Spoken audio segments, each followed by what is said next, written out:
उस लिस्ट में, मौजूदा लिस्ट में हम लोगों का जंतर मंतर में जो बैठा है किसी का नाम नहीं है, ना कोई कपिल सियानी का नाम है, ना कोई गोपाल कृष्ण का नाम है, ना राठौर साहब का नाम है।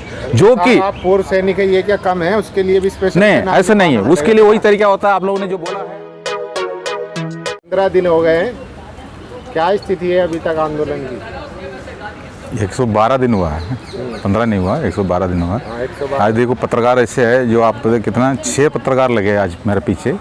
पता नहीं आप लोग कुछ प्लानिंग करके आए हो, ठीक है, कोई बात नहीं, ऐसे सवाल पूछना, ठीक है। 112 दिन हुआ है हमारा अनशन की, जो मतलब ऐसे चल ही रहा है। आज हमारा सोनीपत का टीम आए थे, काफ़ी लोग आए थे आज, ठीक है।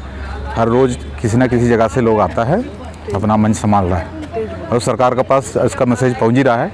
हमारा फेडरेशन वेटरन ऑर्गेनाइजेशन का जो संगठन बन रहा है उसी का रजिस्ट्रेशन का काम चल रहा है। जैसे रजिस्ट्रेशन का काम शुरू हो जाएगा, मतलब पूरा हो जाएगा, सरकार से हम वार्तालाप करने के लिए हम खुद ही तैयार हो जाएंगे, क्योंकि हमारा संगठन बात करेंगे। कपिल फौजी की एक वीडियो आई है, उसमें वो पैसों की डिमांड कर रहे हैं, पैसे मांग रहे हैं। तो क्या आर्थिक रूप से कमर टूट गई आंदोलन? क्या आंदोलन बंद होगा? नहीं, वो पैसे जो मांग रहा है, हमारे पास एक बाइक रैली आए थे हम, जो आप लोगों को पता है, बाइक रैली यहाँ आया, उसके बाद वापस गया था। उसमें एक हमारे सिपाही नफ़े सिंह हैं, जो उन्होंने यहाँ से जाते टाइम पर उनका बाइक एक्सीडेंट हो गया, उनका एक पैर एक हाथ टूट गया, हॉस्पिटल में है, उसका ऑपरेशन हो चुका है, अभी भी सर्जरी बाकी है। तो वो एक सिपाही रैंक से आए थे, उसका 2 लड़कियाँ भी है और इस उम्र में कम उम्र के है, तो उनको कोई नौकरी करना, कोई सिक्योरिटी गार्ड में वगैरह नौकरी करना चाहिए था इस टाइम पर, लेकिन उनका अभी ये मौका तो अभी कभी पता नहीं कब मिलेंगे, जो कि उनका पैर और हाथ टूट चुका है। तो उनका आर्थिक सहायता के लिए जो उन्होंने कुछ वीडियो निकाला था, उसके लिए बढ़ चढ़ के हमारा पूर्व सैनिक ऑल इंडिया लेवल से उनको उसके लिए चंदा दे रहा है। वो बहुत ज़रूरी है, जो कि वो हमारा आंदोलन के साथ में जुड़ा के नहीं देखना उस चीज़ का। जो आंदोलन का बात अलग है, अब उनका एक प्राइवेटली बात है, वो हमारे लिए या हौसला बढ़ाने के लिए आए थे, तो उनके साथ में जो अनहोनी हुआ है उसी के लिए जो चंदा का मांग कर रहा था। विरोधियों का ये कहना है कि साहब पैसे तो उसके नाम पे ले रहे हैं, घूमकर आ यहीं जाएगा। पैसा उनका अकाउंट में ले रहा है, नफ़े जो अपने नफ़े सिंह है ना, उन्हीं के अकाउंट दिखाया हुआ है, कोई दूसरा अकाउंट नहीं है, उनका पर्सनल अकाउंट है। ये सब चीज़ से आप लोग गुमराह करके जो हमसे और कुछ कहलाना चाह रहा है, लेकिन ऐसा कुछ नहीं है। जो आप उस वीडियो में ही देखिए जो मैसेज जा रहा है। आप काफ़ी लंबे समय से यहाँ से गायब थे, जंतर मंतर से। केरला में आप गए थे, तो कैसा रिस्पॉन्स है वहाँ? क्या तैयारियाँ हैं पूर्व सैनिकों की, या क्या वो किस लेवल पे काम कर रहे हैं? केरला में जो देखा जाएगा तो नॉर्थ इंडिया का जो तुलना में केरला इतना जागरूक नहीं है। पढ़े लिखे जरूर है, लेकिन डरपोक है, ठीक है। वो अफसरों को गोदी से बाहर इतना जल्दी नहीं निकलेंगे, और अफसरों के पास वो उसके लिए तरीका भी है, जो कि वो तरीका मतलब फेडरेशन वगैरह उधर भी जो उनका संगठन वगैरह बना है, काफ़ी संगठन है, करीब 60 संगठन तो केरला में चल ही रहा है पूर्व सैनिक के नाम पर। अब संगठन का कोई भी संगठन हो, संगठन का एक उसूल होता है, उसमें ईमानदारी होना चाहिए, और उसके संगठन का जो पदाधिकारी जो होता है, एग्जीक्यूटिव कमेटी जो होता है, वो भी बिल्कुल ईमानदार होना चाहिए। गोपाल सर, आप लोगों की मांग सरकार से है या अपने बड़े अफसरों से है? आप लोगों की मांग तो सरकार के सामने रखा है, लेकिन सरकार तो हमको कह रहा है जो हमने दे दिया। जो हमारा माननीय प्रधानमंत्री जी ने अभी आगरे में भी जो राजस्थान में बताया था, उन्होंने 65,000 करोड़ रुपया हमारे लिए OROP दिया है। तो OROP दी है, लेकिन वो असली जहाँ जिसके लिए यात्रा जो वहाँ तक नहीं पहुँचा है। तो हमारा जो टेबलें वगैरह तैयार करते थे, आप लोगों को ये मालूम होना चाहिए, हमारा सेना का अधिकारी, हमारा PCD है, जो पेंशन के बारे में जो देखने वाला जो डिपार्टमेंट है, वो आर्मी हेडक्वार्टर के अंडर में रहता है, चीफ ऑफ आर्मी के अंडर में रहता है। अभी जो हमारा CDS आया हुआ CDS के अंडर में रहता है। अब वहाँ से सब तैयार होकर जाता है, लेकिन सरकार आंख बंद करके उसके ऊपर हस्ताक्षर किया है, लेकिन उन्होंने विसंगति के बारे में उन्होंने सोचा नहीं है, क्योंकि अभी तक किसी ने पूछा भी नहीं है। जो पहले से चल के आ रहा है, उन्होंने ये सोचा था अफसर जो हमारा नफरी लेके खेलते हैं, हमारा नफरी दिखाते हैं, अब उनको ऊपर विश्वास करके कर दिया। तो पहले बार अभी हम लोग ने इसके ऊपर जो विरोध किया, अब उसका विवरण निकाल के हम लोगों ने सरकार का सामने मेमोरेंडम दिया है। कई किस्म का मेमोरेंडम मैंने पहुँचा दिया, कई स्तर से, जो MP से भी और कलेक्टर से भी, और अपना हल्ला बोल करके हम लोगों ने जो तहसील लेवल से भी हम लोगों ने मेमोरेंडम पहुंचाया गया है।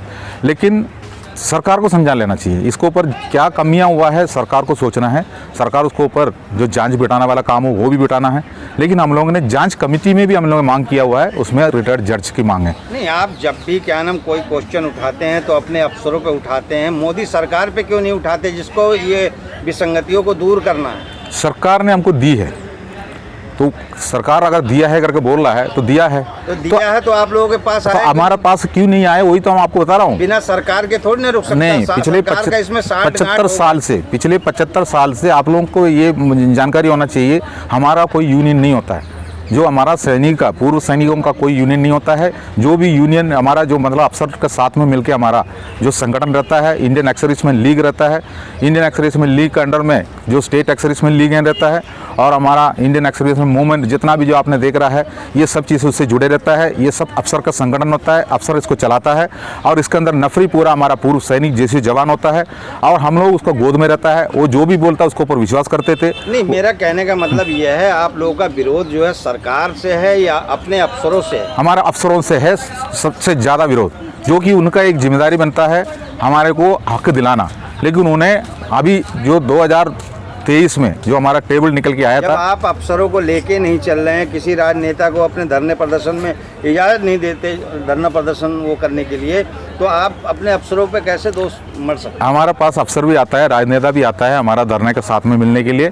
जो नेता भी हमारे से मिलने के लिए आए थे, जो अपना क्या बोलता है आम आदमी पार्टी या कांग्रेस, सभी हमारे साथ में मिलने के लिए तैयार हुए थे। उनका नेता भी हमसे बात करने के लिए तैयार हुए थे। लेकिन हम राजनीति पार्टी को इसलिए नहीं ले रहा है, अगर मान लो अगर 10 पूर्व सैनिक अगर बैठा है, अगर राजनीति पार्टी ले लिया 10 बढ़ जाएंगे, क्योंकि वो एक एक पार्टी से जुड़ा होगा, तो हमारा नफरी ऐसे घट जाएंगे। तो हमारा एक मांग कॉमन है, क्योंकि हम पूर्व सैनिक है, हम पूर्व सैनिक का जो जैसे जवान रैंक है उस रैंक के हिसाब से हम चले जाए। हमारा रैंक विसंगति और सभी के लिए एक ही होता है, उसमें कोई नेता हो या कोई अफसर हो, अगर अफसर के लिए उसमें कोई विसंगति है ही नहीं है। और उसके बाद कोई मान लो राजनीति पार्टी आ रहा है, किसी से जो भटके बैठा है, तो राजनीति पार्टी के झंडा के बीच में रह के वो आ गया, तो हमारा कोई फायदा नहीं है। और वो पूर्व सैनिक बन के जंतर मंतर कंसेंट में जोड़ना चाहिए, तभी जाकर फायदा है। आप लोगों पे कई आरोप लगाए जा रहे हैं, विपक्ष वाले लगा रहे हैं या आपके ग्रुप वाले ही लगा रहे हैं कि ये लोग जो बैठे हुए हैं ये बीजेपी और आरएसएस के लोग हैं, ये सरकार के खिलाफ कभी बात नहीं करेंगे, ये अफसरों की बात करेंगे, और ये जो लोग बैठे हुए हैं ये चंदा उगाने के लिए बैठे हुए हैं। इस पर क्या कहेंगे आप? तो आपको इसके ऊपर एक संज्ञा लेना चाहिए था। हम लोग बैठा कब से है? फरवरी 20 तारीख से। जो वो कह रहे हैं 20 तारीख को वो जैनवन था धरना, उसमें जो है काफ़ी लोग थे, वो क्रांतिकारी लोग थे, उसके बाद में इसको हाईजैक कर लिया है। कौन है हाईजैक करना? कोई हाईजैक नहीं किया। बीजेपी हाईजैक में उसमें कुछ नहीं हुआ है। जो हमारा जनवरी 20 तारीख को, जो 20 जनवरी 2023 को हमारा 666 जो हमारा 666 सर्कुलर बाहर आया था, वो ये OROP 2, उसी सर्कुलर के अंदर जो टेबल आए थे, उस टेबल में हमारा जेसीओ रैंक के लिए 0 था टेबल, मतलब उसके लिए कोई बढ़ोतरी नहीं था, अफवाह उड़ा रहा था। उसका बाद जो हमारा मामूली सिपाही से लेकर हवलदार तक का कुछ मामूली उसके ऊपर बढ़ोतरी किया गया है, वो भी 800 रुपये से लेकर 1600 रुपये का महीने का बढ़ोतरी दिखा रहा था उसमें। और जो हमारा 2019 से लेकर अभी तक का जो एरियर, वो भी करीब 1 लाख से नीचे है।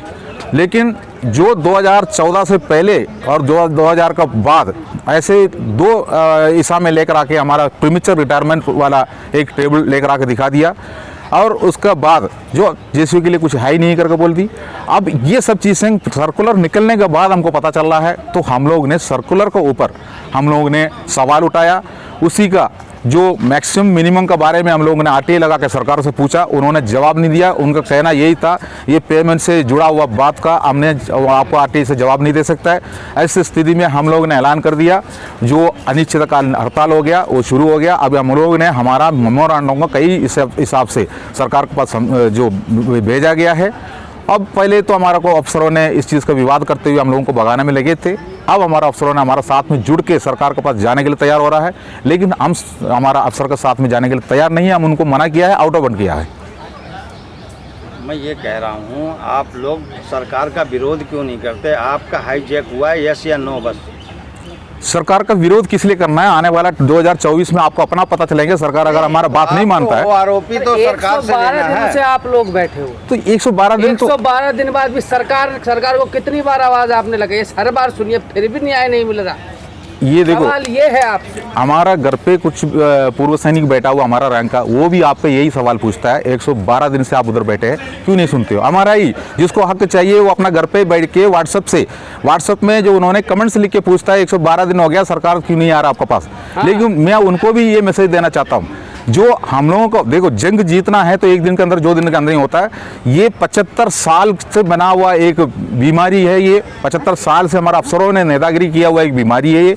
अब उन्होंने अपना जो इसी चीज़ का और अपने तरफ से वो छोड़ना नहीं चाह रहा है, वो हमें उसका साथ में लेके जाना चाह रहा है, वो हमारा को साथ में इसलिए लेके जाना चाह रहा है जो कि उनका गद्दी उसके ऊपर निर्भर है। वो गवर्नर बनने वाला बात हो या उनको पर्चा लेने वाला बात हो, हर चीज के लिए हमें चाहिए। वाला जवान आप ही के ऊपर उंगली उठाएगा, तो वो बोलेगा कि जब धरने पे बैठे थे और आपके हाथों में चीजें थी, आप चाहते तो संसद का घेराव कर सकते थे, सरकार पर उंगली उठा सकते थे, तो क्यों नहीं उठाई सरकार?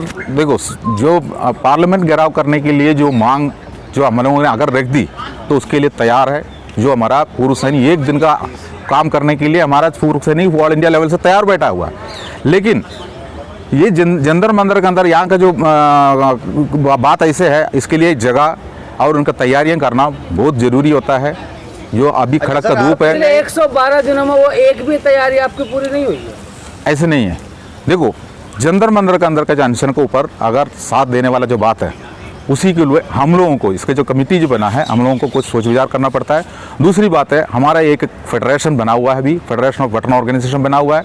हमने यहाँ अनशन में जो शुरू में जो आए थे उस टाइम पर इसको शुरुआत किया हुआ पार्टी अलग है। अब हमारा जो संगठन बना हुआ है, अब उसका साथ में करीब 100-150 संगठनों को हाथ मिला के हमारा एक महासंगठन बना हुआ है, वही है फेडरेशन ऑफ वेटरन ऑर्गेनाइजेशन। आपकी जो ऑल इंडिया फेडरेशन जो बन के तैयार हो रही है, अगली रणनीति सरकार से लड़ने के लिए आप लोग क्या होगी?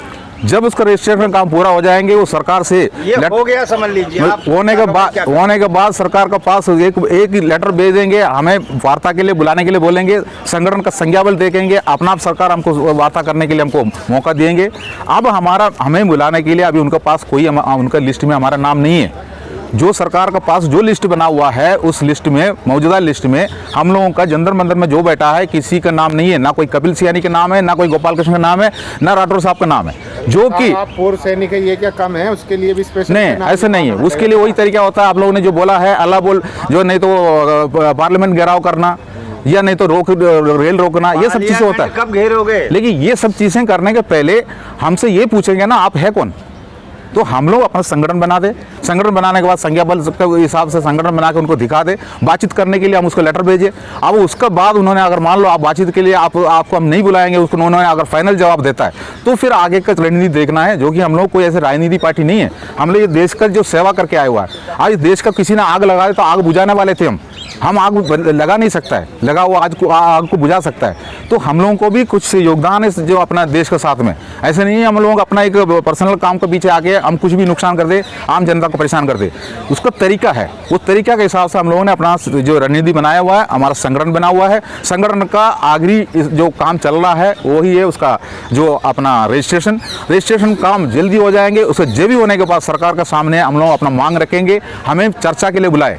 जो चर्चा के लिए अगर हमको मौका नहीं देता है, तब आगे का जो रणनीति है वो बिल्कुल जो उसके लिए कुछ भी करने के लिए हम तैयार हो जाएंगे। उसके बाद आर पार की बिल्कुल आर पार की लड़ाई ये तैयार बैठा है हमारा ऑल इंडिया में, पूरा पूर्व सैनिक तैयार बैठे हैं, रणनीति तैयार करके बैठे हैं। पहले हम लोग यहाँ जो बैठे थे उस टाइम पर हम अकेले थे, अब हम लोग पूरा देश को हम लोगों ने सोशल मीडिया से अपना मुट्ठी में बना कर